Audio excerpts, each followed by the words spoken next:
ஒவ்வொரு ஊரிலும் பிறை 9 துல்ஹிஜ்ஜா பிறை 9 தான் அவங்களுக்கு அரபாவுடைய நாள். ஹாஜிகள் ஒன்று சேருவது என்பது அது ஒரு நிகழ்வு. ஒருவேளை ஹஜ்ஜே நடக்க இல்லை, அப்படி நடக்காமலும் இருந்திருக்கு. இப்ப கொரோனாவால கொஞ்சம் பேரை குறைச்சிருக்கிறாங்க. இதுக்கு முன்னாடி ஹஜ் நடக்காத சந்தர்ப்பங்களும் இருக்குது. அப்ப ஹாஜியில் ஒன்று சேர இல்லை. அப்ப நம்ம என்ன செய்வோம்டா 9 தான் பிடிக்க போறோம். அப்ப குறித்த நிகழ்வு சொல்லல. இன்னும் ஒருவேளை நம்ம இன்னும் லேசா புரிஞ்சு கொள்ளலாம்.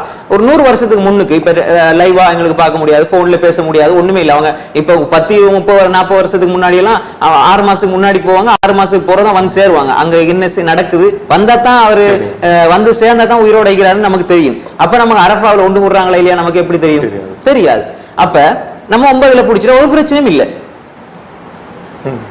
அப்ப ஏன் நாம் ஏன் அப்படி சொல்றோம் என்றால், இப்ப இஸ்லாம் என்பது காலத்துக்கு காலம் மாறுபட்டு போதா இபாதத்துகள். இப்ப தொழில்நுட்ப வளர்ச்சி வந்ததுனால இபாதத்தில் மாறுபடுது. அப்படின்னா இப்ப மாஷா அல்லாஹ் ஹஜ்ஜுக்கு அந்த நம்ம ஹரம் ஷரீஃப்ல டிவியை போட்டு இமாம் சுதேசிக்கு பின்னுக்கு தொழலாமே.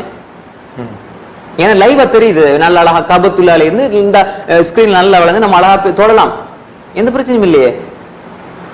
அப்ப எனவே நம்ம தெளிவா என்ன புரிஞ்சுக்கணும் சொன்னால், நமக்கு மனசுக்கு திருப்தியானது ஹதீஸ்ல சொல்லப்பட்ட அடிப்படையில 9 பிறை 9ல பிடிச்சா எந்த பிரச்சனையும் இல்லை. எங்க அமெரிக்கால இருந்தாலும் சரி, கனடாவில இருந்தாலும், சுவிஸ்ல இருந்தாலும், எங்க ஆஸ்திரேலியா எங்க இருந்தாலும் சரி,